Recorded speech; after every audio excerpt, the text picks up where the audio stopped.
this is the next morning. I was actually supposed to go to Nili, but change of plans. I'm going to meet Eric Gutzmann now. I'm going birding with him. And I'm very much excited because this is unexpected. And let's see what birds we can find around San Jose. I just arrived close to Barranquilla Park, but we can't go. It's still very windy. There's people here which are waiting on the closed road since the whole night because trees have blocked the road and we have a lot of clouds. Crazy ambulances here, trees are falling, houses. These people has been waiting all night long. The road 32 or Braulio Carrillo is being closed, one of the most important roads in the country. So these people are waiting here for them to open. They are like cleaning up, some trees fell down on the road and they will be opening hopefully today. Look at all these trucks. They're all going to Limon Port. Look at that. All these lines. By the way, whom do I have here? I have changing plans today. This morning I'm with Eric. Eric Guzman. Welcome to Costa Rica. It's been a pleasure to go birding with you. Yeah, you have invited me all of a sudden. Pura vida. Pura vida. Genau. So Eric, you're a bird guide, right? I'm a bird guide, yeah. This is what I'm making my living, from birding and also, birding and nature trips in Costa Rica. Basically, I work for a couple of companies here in Costa Rica. Yeah. That's how I get most of my work. But also sometimes by recommendation that people like to come back or they just want to organize a private tour. Ah, okay. I can also do that. So Eric, where are we heading out to now? Right now we're going to Cartago, Ujarras in specific. There's a couple of great feeders over there and also good birding around the area. Hopefully it's going to be a great birding there. We were very happy that the lady which is taking care of the park did open us. What's your name? Paz. Your name is? Paz. Paz? Yeah, like peace in English. Oh, that's cool. And you're working here? Yeah, I work here. Okay, that's great. Okay, so let's see if we find some hummingbirds. I'm very happy to be here. I'm glad to meet Paz. Nice to meet you. Nice to meet you too. I heard very good things about this place and I'm very glad to be here. What do you expect to see in this area more or less? What do we see? What kind of birds? Well, Eric, some of the specialties here are the Lessons Modmod, Primus ground sparrow. Oh, that's interesting. Yeah, green-breasted mango. That's another very good. Many ruby-throated hummingbirds. Ruby-throated hummingbird. Yeah. Oh, that's great. I don't have this one either. All right, so we should try that one. Why not? We're here. Pura vida. Let's find out. Yeah. Okay, great. Let's go.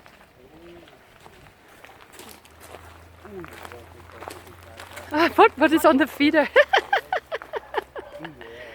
This is definitely the first time that I see a mudmud on the feeder. Quite exciting. On my first visit to Costa Rica in 2013, I was only aware of 3 different types of mudmuds and thought that most of the time I see a larger mudmud, I would just see a blue-crowned mudmud.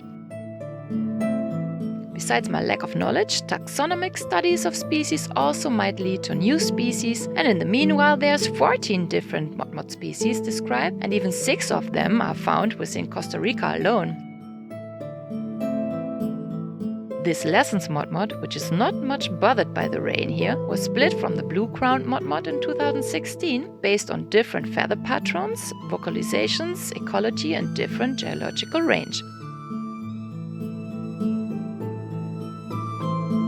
This large mudmud is found in tropical lowland forest and forest edges, mainly in humid areas from southern Mexico to western Panama. It occurs in Costa Rica in the nominate form, compared to the turquoise-browed mudmud that I presented to you in my previous episode. This Lessons mudmud is overall less contrasting in pattern, has rufous back feathers and smaller, different-shaped and colored rackets. You might get to know that these racket tail feathers don't grow in their specific shape, but the barbs at the typical barb shaft are weak and break off later to create these unique tail tip rackets.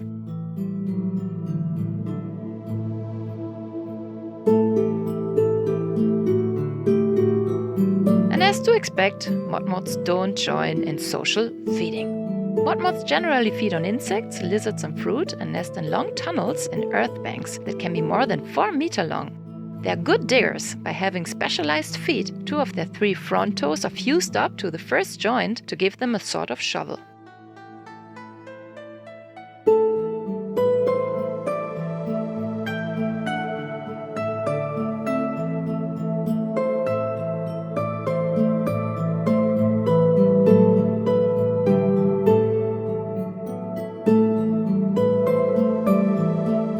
To our luck, it was raining at the feeding station, so just some of the daily visitors showed up. It's in any case a good site to film pigeons, like these red-billed pigeons. Locally they are called Paloma morada, meaning purple pigeon, which makes total sense since these pigeons have a yellowish bill and only a purplish bill base. They exist in 4 subspecies and are found in Costa Rica in the nominate form, which occurs from southern Texas to East Costa Rica. They generally lack iridescent display plumage and sexes look alike, even though females overall are somewhat duller. It's generally a very adaptable bird that occurs in various forest and open country types, but generally avoids humid regions of rainforests. It rather prefers drier forest and forest edges and is often associated with riparian woodlands. It has declined in Texas and Mexico with loss of its native habitat and is vulnerable in Mexico to overhunting. It forages mainly in trees and shrubs, climbing along branches to pick berries. They in particular like mistletoes, also other fruits and acorns and nuts, but also buds and sprouting young plants. They do come to the ground to feed on waste on grain fields or feeder grounds like here. They're usually seen in pairs of smaller flocks, and their breeding biology is largely unstudied. They nest in a tree where 1, rarely 2 eggs are laid, and it's assumed that they feed their young on crop milk. This is a white-winged dove, which is very popular amongst birders and photographers and locals that provide feeding stations for them in their backyard to observe them. By this, they even have extended their range in the US. They occur from southwest US throughout Central America and the Caribbean. The australis is the subspecies found in western Costa Rica and Panama.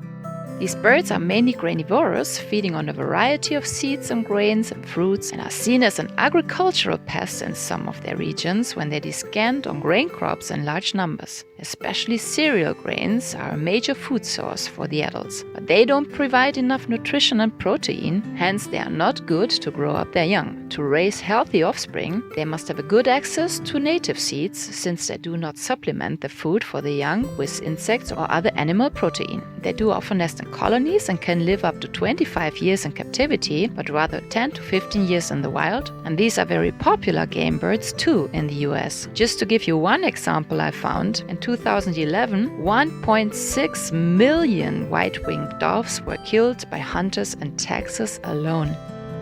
And the smallest of the today's doves appeared. This is a ruddy ground dove. A small dove that is very commonly seen in its huge range from Mexico south to northern Argentina and Trinidad and Tobago. They are found in scrub and open country, included cultivated areas and urban centers, where they often can be seen feeding along pharaoh pigeons or other species like here. They exist in 4 subspecies, and the rufipennis is the one found in Costa Rica and several of its neighboring countries. This is a male which is recognizable by its clearer contrast in between the bluish head color and the rich rufous upperparts, whereas the females are more grayish-brown. They are very social birds that can be quite approachable. These monogamous birds form strong pair bonds. Not only do they raise their young together, but also rest together next to each other and share mutual preening. Non-breeding individuals often rest in social groups, which may also include other species of doves. Chick mortality by predation or falling out of the nest is high. Our birding family grew. Now we're with 3 going birding. Going towards the very nice mountains now with too many clouds. I'm trying to hold my phone stable, but the road is a little bit too shaky. She knows a secret trail, so let's see what we can find.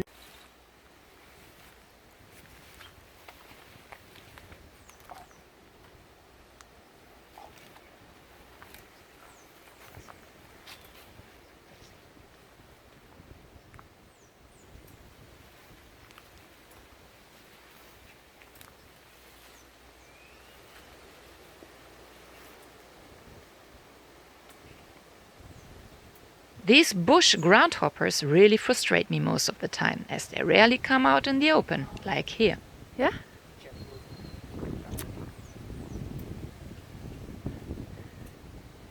Bananu.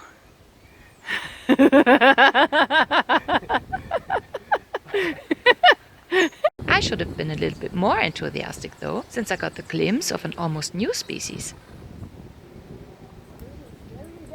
For many years it was suggested by many scientists and naturalists that this sparrow would be a species of its own, and half a year after my visit, in July 2017, it was indeed described by IUCN as the Cabanis ground sparrow. The Costa Rican biologist Luis Sandoval and his team brought the evidences to light after their field studies, finding out that the Cabanis greatly differs from the Prevost in their plumage, vocalizations, morphometrics and genetics. But I couldn't film it, so I asked Paz to send me some of their rare video footage she and her partner have been able to take from them in the meanwhile. I'm sharing here with you very rare videos that have been never recorded or published before, and I feel truly honored. The Cabanis ground sparrow behaviors are largely unknown, like their bowing behavior, which you can see here, which we suspect to be a pre-courtship and territorial behavior.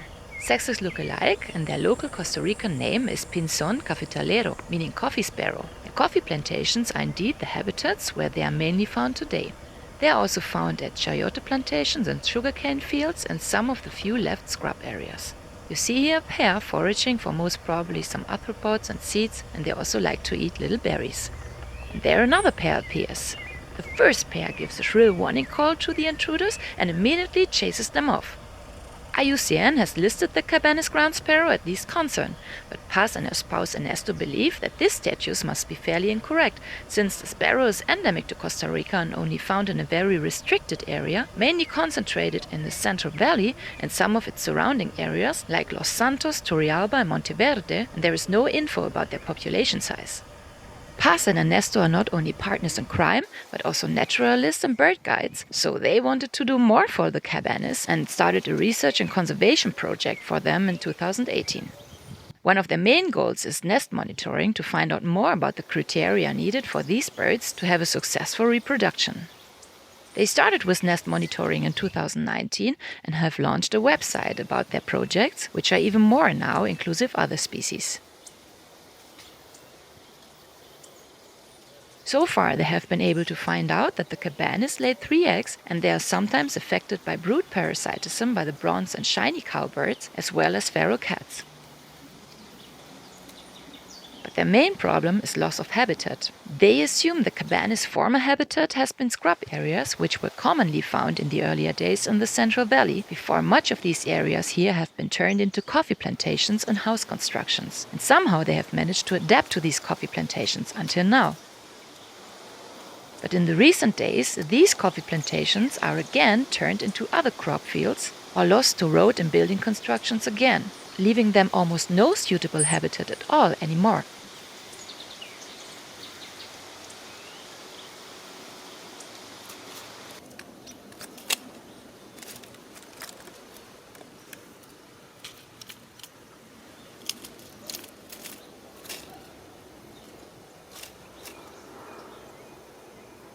It's very hard to find these ground sparrows if you don't know a good spot for them. But Paz and Ernesto are happy to guide you around the area to show you these beauties. I had a look at some of these sompopas before we drove to the Cachi Lake.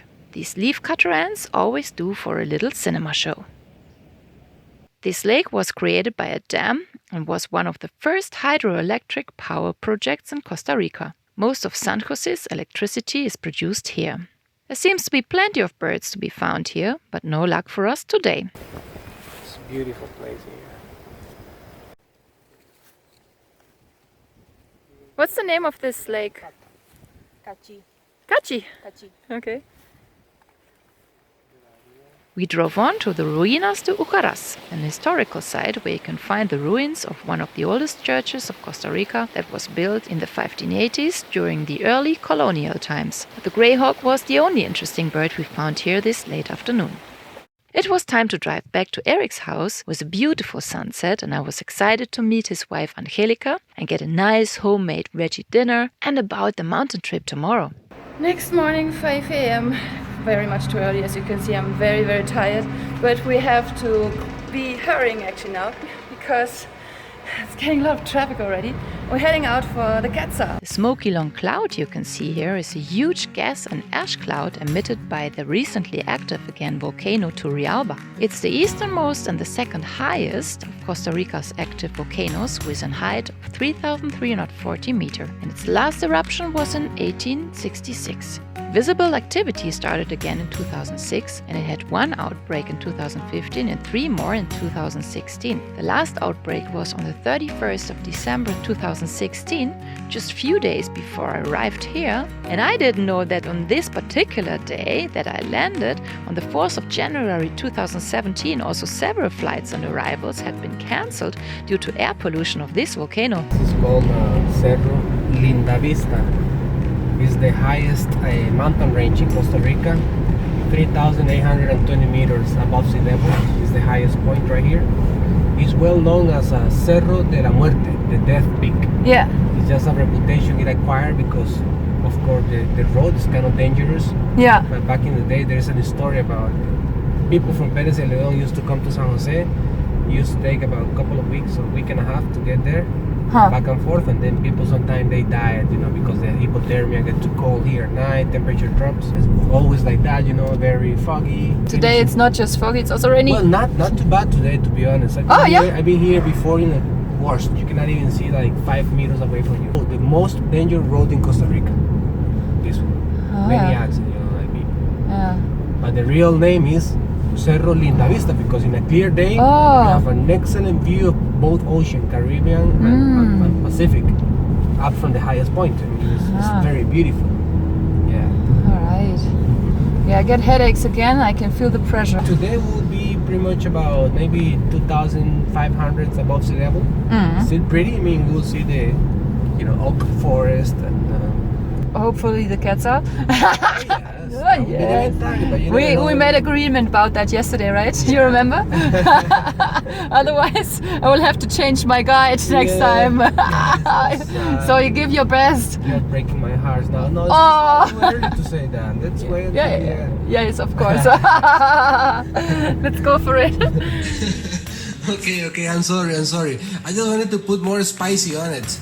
I think it was kind of boring, so I wanted to put it more like more excitement on the video. So I tried to cover everything, the whole area, but we were not specifically at Cerro de la Muerte, at the towers, which is the highest part of the road.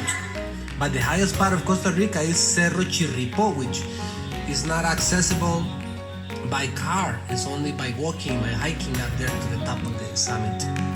The weather is clearing up. We were a little bit afraid of all this rain and the clouds, but it's almost not raining anymore, and it's really getting a light sky, so it seems a good weather to find the Quetzal finally. This area is of global importance since many endemic plant and animal groups are found here. In particular birds, of which nearly 50% are endemic, which are threatening much of the rest of their range, and many large mammal species, of which we wouldn't see any. Several national parks and reserves have been designed here. The Talamanca Range La Amistad International Park is a declared World Heritage Site and also the first binational biosphere reserve of Costa Rica. The Cordillera de Talamanca is the highest and wildest non-volcanic mountain range in Central America, and it's the largest protected region in Costa Rica. It's estimated that about 2/3 of the total species found in Costa Rica live here. No wonder that a biological station was built here at Cerro Bella Vista, with 3,200 meters, the highest biological station of all in Central America, that is visited by dozens of researchers from all over the world every year. But even though this area has been extensively studied, much of the Caribbean areas of the range are still unexplored. They've seen it already, you think? For most ecotourists and birders, the #1 must-see species in Costa Rica is this resplendent Quetzal male. Well, not this one here exactly, but one of their kind. And this comes by no surprise. Even non-birders most often fall in love with it immediately when they see this fabulous elf. Not seldom tourist groups of around 30 people can be seen here in early mornings, gazing up the high trees to admire this emerald shining jewel and can't stop being fascinated. This marvelous bird played an important role in many ancient Mesoamerican myths. It can be found in several protected mountain forest areas within its range from 1,000 to 3,300 meters. In southern Mexico and Guatemala, El Salvador, Nicaragua and Panama, but it's more guaranteed to see it here in Costa Rica, since their remaining habitats, which are predominantly cloud forests, are best protected here compared to the other countries. So guys, this is my first time in the search of the quetzal and I finally got it! We got it! Very lucky. Wow, short video, but this is the first quetzal, so I think we will find some more. I hope we're still staying around. The group that was there, which we were hurrying to, went off. This is just the beginning. It's only 7:30 in the morning and I think I will see more. Which place is that where we are at now? This is called Savegre Mountain. Savegre area. Very good. After the group had left, we went quickly into the forest part where Eric had seen another movement of the male. Finally no people speaking on my videos and I might maybe get it from a shorter distance.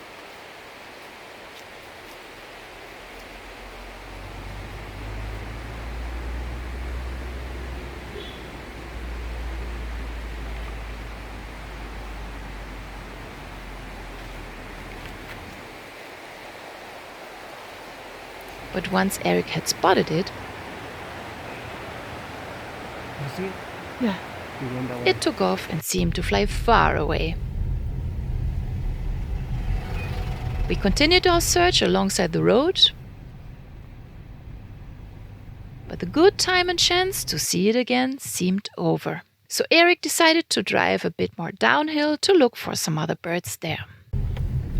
This is considered the cleanest river in Central America. It's called Savegre. But stop! This long-tailed silky flycatcher was very high on my list. A striking bird, unmistakably by its long tail and its obvious crest. A lifer for me, and I was immediately caught by its beauty. And after a while it finally stayed perching, singing. It's quite typical for them that they perch prominently on high exposed twigs, so why not exactly on eye level in front of my camera? These birds are common and endemic in the Talamanca Cordillera, and they are found here in mountain forests and forest edges in between 1,850 meter up to timberline from Costa Rica to West Panama. This thrush-sized species, of which males are around 24 centimeter long, have soft silky plumage like the waxwings, where these are related to. I'm filming a male which is distinguished from its female by its paler gray forehead and brighter overall plumage and longer tail. They are sometimes seen singly but come together in flocks at good fruiting trees. Like many birds, they favor mistletoes. And besides berries and fruit, they also eat insects and spiders. Their lichen cup nest is built 2 to 8 meters above the ground in a tree, and the female lays 2 brown and lilac blotched eggs, which are incubated and grown up by both parents. They may sometimes also nest in loose colonies. I could indeed watch these birds for hours.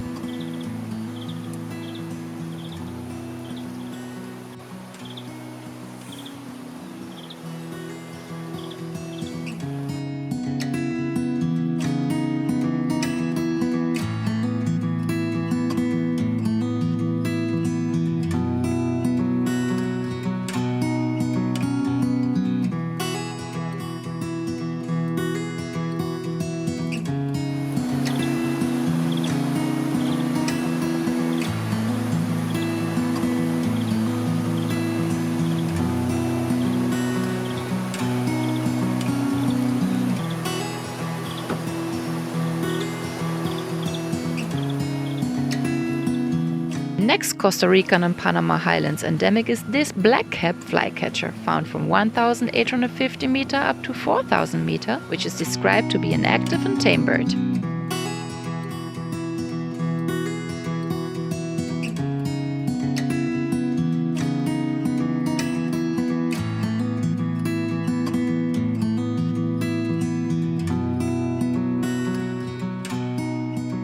Hey guys, I finally found another woodpecker. Not me, actually Eric did. And I'm filming it for you. It's the acorn woodpecker. And have a look, it's there. Without doubt, one of the most iconic woodpeckers in the world is this acorn woodpecker, an unmistakable woodpecker by its clown-like painted face and one of the species with a very interesting, highly differentiated social structure. I might have filmed this male here for half an hour, but let me speed it up for you a bit while it's hammering out a nest hole. It's a very well-studied bird that exists in 10 subspecies, and this Triapectus is the one you see, which is found from Nicaragua south to West Panama, but it seems to be more found on very local patches within its range, in Costa Rica mainly in 2 regions, the Central and the Talamanca Cordillera, but Eric had also seen it in Monteverde and El Arenal. As their name already implies, they depend heavily on acorns for food. In fact, they need major forests with oaks that produce enough crops, but also there must be enough possibilities for nest holes and to store food. Good found, Eric. Yeah. Did you see it here before? Always. It's always at that perch in that tree. No, haha. Acorns make up around 50% of their annual diet, especially in winter, but insects are preferred any time of the year. I'm filming here an adult male, which can be well recognized by its red cap starting from the forehead, whereas the females have a black area in between the forehead and cap. These highly social birds are rarely found alone and seem to be spending a majority of their time collecting acorns or maintaining their food stores. Compared to other woodpeckers, it does not seem to bore for insects, but rather takes them from the tree surface, especially ants, or catches insects on quick flights.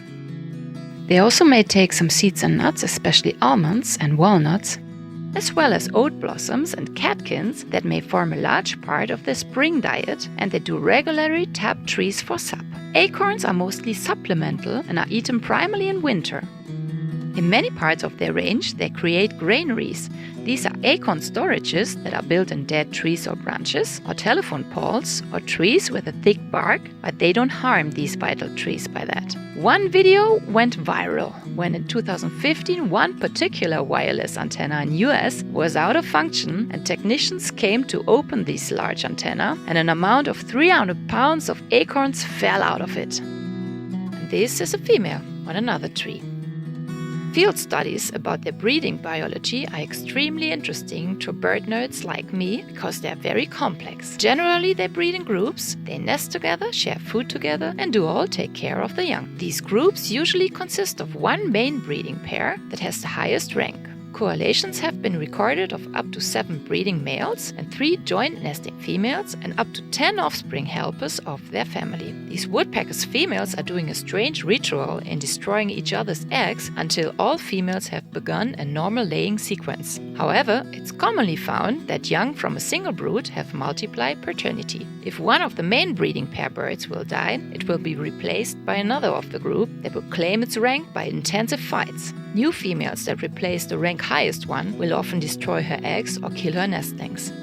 At this little souvenir shop where they made wood crafts, I bought some little presents for my chicken caretaker girls. Eric just called one of his friends and he's saying he was a group with 3 cats out, 2 males and 1 female, so we are hurrying to get there and hope we'll make it in time. I kept on asking Eric if he doesn't know any guide friend who is working here today in this area, who could inform us eventually if he has found another quetzal. And finally we were lucky. We quickly drove to that forest part, but had to walk quite a bit still until we reached the quetzal area.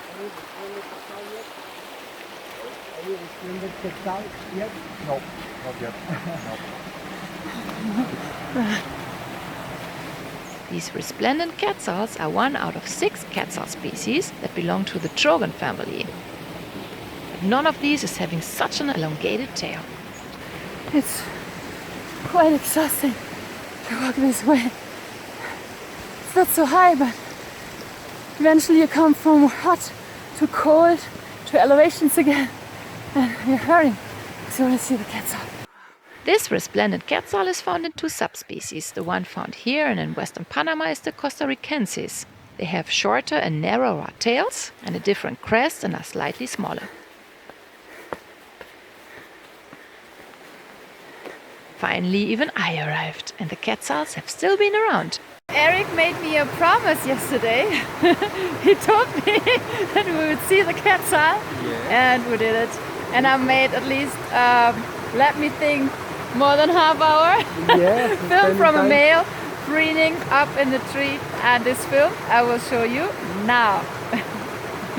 I just couldn't find a good angle to film them in the canopy, so could only concentrate on this male here that took a nap after his lunch. To stay beautiful, good feather maintenance is very important. So here you get a long preening session. Despite the male's large size, which can be more than 1 meter long, it only weighs 210 grams, and they are weak flyers. The resplendent quetzals were considered a divine, associated with the snake god Quetzalcoatl by the pre-Columbian Mesoamerican civilization. And for the Mayas and Aztecs, it was a god of the air and a symbol of goodness and light. Mesoamerican rulers and some nobility of their ranks wore hairdresses made from quetzals. But it was a crime to kill them. Who did so was punished by death. The quetzal's males have been captured only to pluck out their long tail feathers and then set free again. Unfortunately, I came across the information that they are today illegally hunted for food and for trade in remote areas where enforcement of law is difficult. The resplendent quetzal is the national bird of Guatemala, where still many descendants of the Mayas live, and one Mayan legend made me think. It claims that the quetzal used to sing beautifully before the Spanish conquest, but it has been silent ever since. It will sing once again only when their land is truly free. And who has visited Guatemala might understand my thoughts. The resplendent quetzals mainly live in cloud forest, but come down to lower elevation mountain forests after breeding in search of food. They prefer damp and major forests, and it's mainly foraging in canopies and edges. May also survive in heavily deforested areas, but only if woods with adequate feeding and nesting trees remain. They are specialized fruit eaters that lack a crop. Wild avocados are the main important food source, as well as other fruits of the laurel family, which are swallowed whole before regurgitating its pit later, which makes them important seed dispersers. And here is such a large avocado pit. You might think, how can these birds with the small beaks manage to swallow these large fruits in one piece? But these birds have developed an adaptation for it. They have flexible mandibles.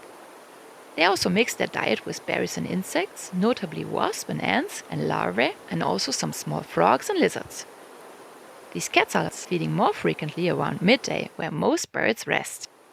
I was surprised as well to see this in Panama indeed on my recent trip. They often make flight sallies to pick fruits near the tip of the branches and usually live alone when not breeding. Resplendent quetzals are monogamous territorial breeders that occupy an area of 6 to 10 hectares. Their nests are often old woodpecker holes, or they dig out themselves new cavities in rotten trees. Around 70% of their nests fail due to predation or bad weather circumstances that may destroy the nesting tree, or simply the non-availability of suitable nesting trees. The female lays 2 pale blue eggs, which are incubated 18 days by her at night and by her partner at daytime, and both of them also take care of the young first. The chicks are almost exclusively fed on insects during the first 10 days, as they need to grow fast. After that period, also fruits and berries and small vertebrates such as small frogs and lizards and also snails are added.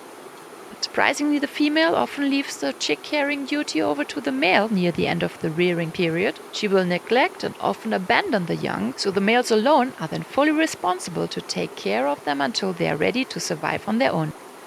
And it's not an easy job to collect all this food for his hungry mouses and to protect them from predators at the same time. And of these, there are many that prey on the resplendent quetzal eggs or nestlings like the emerald toucanets, brown jays, long-tailed weasels, squirrels, and kinkajous, also called honey bears. Adults as well are a target for different types of hawks and owls, the ornate hawk eagle and the golden eagle. But the iridescent green feathers are a good camouflage for them to hide in the canopy, also during rainy weather, in which they blend in just perfectly like wet leaves.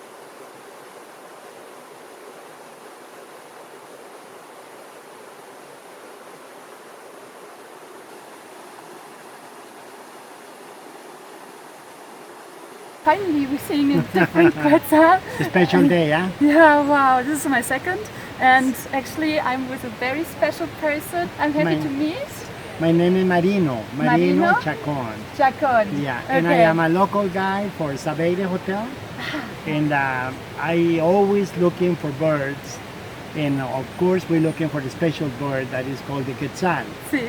So for this, you need to know where is the places where Yeah. the quetzales are eating Yeah. the avocados, which it represents the main diet for them.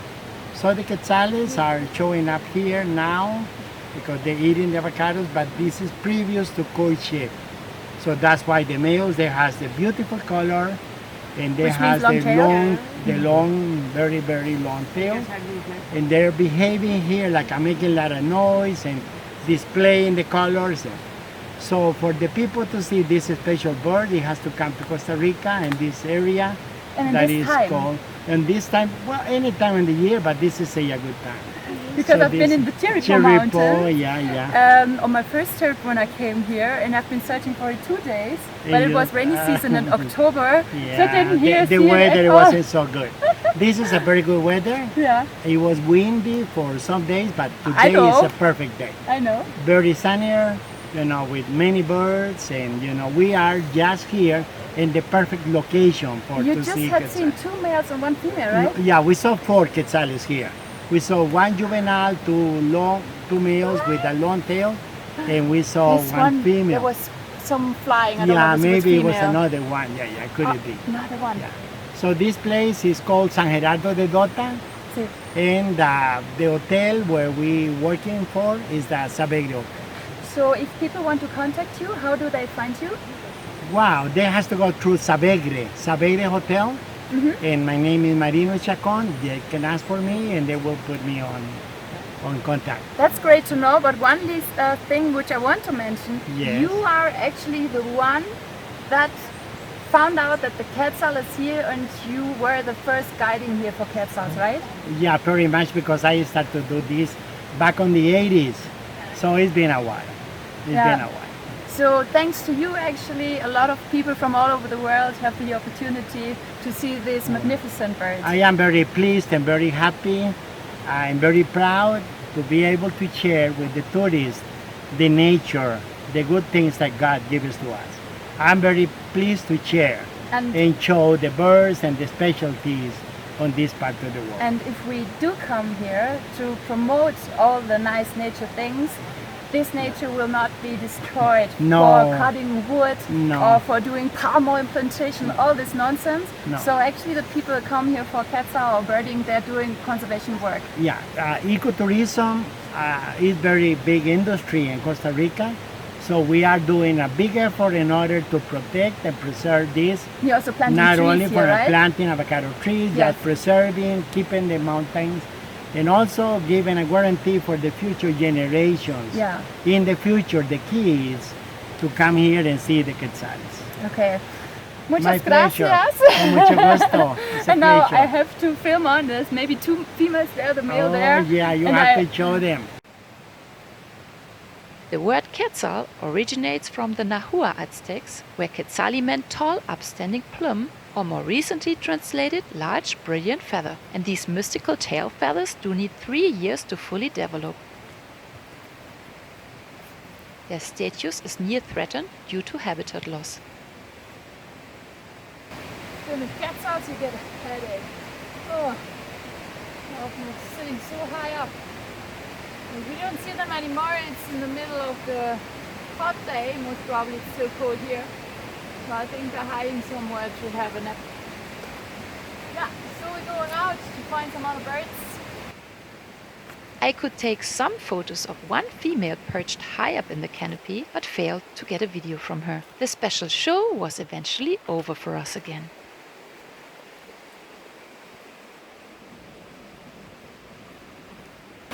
If there is anything being much more beautiful than a quetzal forest, a real nice cloud forest with high trees, I don't know.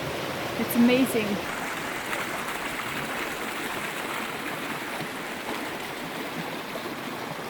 You said like, okay, the quetzal is not endangered anymore, but tell us. If you're in the right place, like here in San Gerardo de Dota and Sabegre, this is a good place to see the Spende Quetzal. But one of the problems that they are facing lately is one of the main natural predators, the emerald toucanet or blue-throated toucanet. And it's a big problem, they said right here, because they are predating the eggs and the chicks. So now it's hard to control that because it's natural, but it's affecting some of the quetzal nest in the area, or quetzal population here. But so far it's been okay, but there have to be more deep studies about that because they don't know what's going to happen in the future.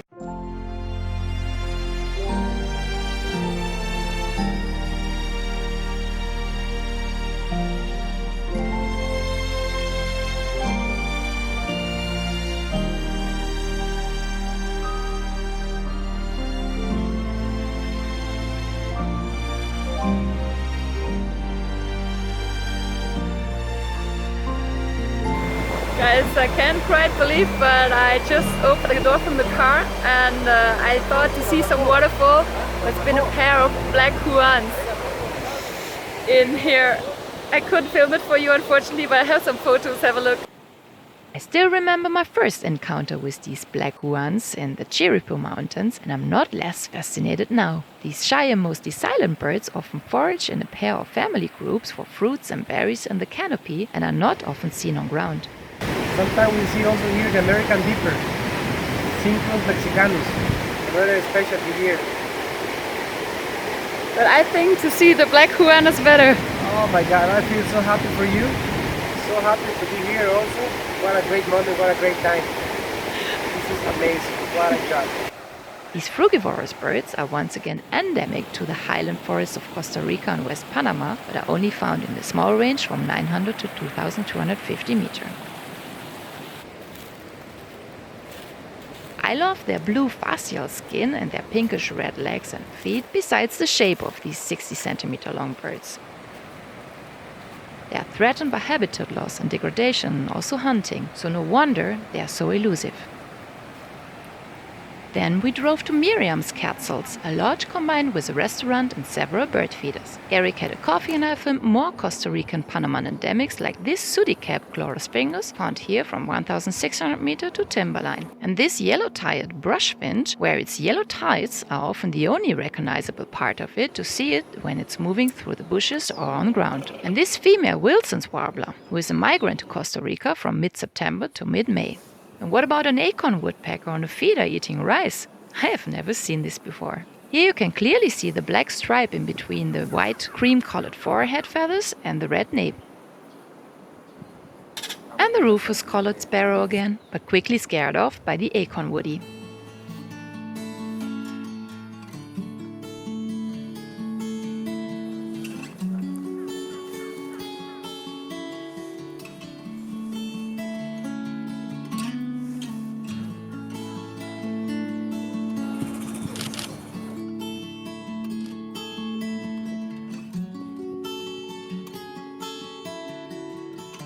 The Wilson's warbler is coming back for a snack, as well as the large-footed finch, of course another Costa Rican and Panaman highlands endemic.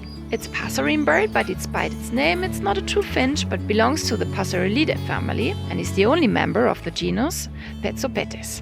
A common bird to see in the Cerro de la Muerte region in between 2,150 and 3,350 meters. With their large, powerful feet, they can scratch up leaf litter and throw it 30 centimeters in the air, while they scratch on ground for insects and spiders.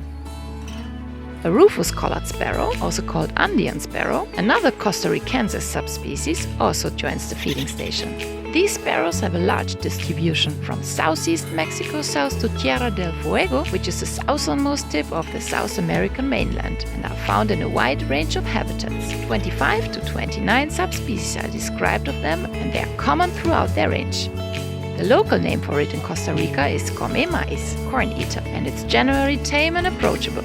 Rufous-collared sparrow males have variable songs, and these have been intensively studied since the 1970s. Rufous-collared sparrows are sometimes hosts to several birds that do brood parasitism, like the shiny cowbirds, for which they raise up their young. Next, another tropical mountain specialist, and the red color often means precaution, so the sparrow takes off.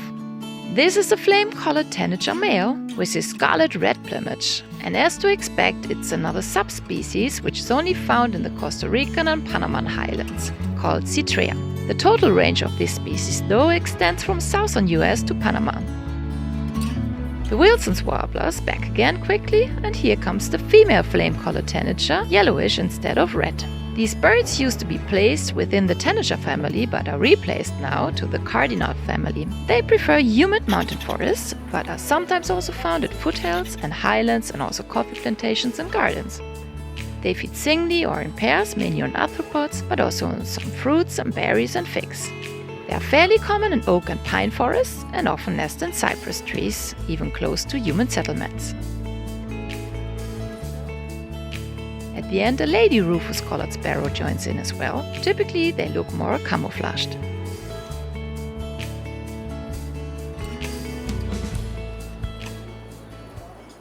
The next endemic is also called like it. He is the Talamancan hummingbird, also called admirable hummingbird, which is indeed only found in the Talamanca Mountains from 600 to 3050 meters in Costa Rica to Panama. This hummingbird was just split from the magnificent hummingbird in 2017 and is now the one that is found in the southern part of the previous magnificent hummingbird.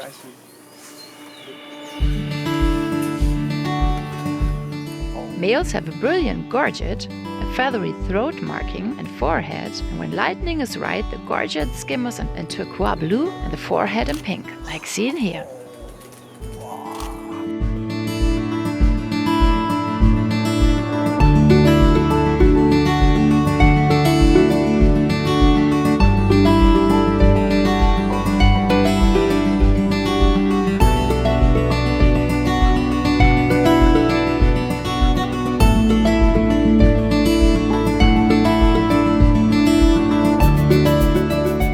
Eric, we had a good day. We have a wonderful day today. I'm very happy. I'm glad you came. We have seen too many birds and too many of my interest list. It's so incredible. We've been lucky. We have been very lucky. Easy going, you know. We have been finding all the species we wanted to see. I'm very happy about that. It's been a wonderful day. I had so much fun with you traveling here. It's been great. Let me tell you, it's so good. Ah, as you see, it's still not fixed. Oh my God. Still not fixed. And at the end of the day, it got very windy, very cloudy. This is how I like the tropics and the cloud forest. Behind me, you can see the high mountains and the clouds coming. And it's getting very, very strong wind. As you can see, very cold. But it's amazing to see this. And this is how my film could end, by watching the last lights of the day with fast passing clouds here at the harsh conditions of Cerro de la Muerte. But I had so much fun with my lovely 2 new Costa Rican friends that I kept you some laughing scenes for the end. Next morning I would be taken by Eric's wife to the bus terminal to take a long trip again to Costa Rican South to meet my special family again and going birding with them. So, we are at the next destination. Pase. No, I don't. Only your beautiful hair. Stop. You have to talk a little bit louder. We have a lot of wind. Oh, Try to do... No, you can just do what you want, but louder, please. All right, Paz. Nice to meet you. It's a pleasure to be here. Stop. The name just changed. A lessons mod. Oh my God. Oh!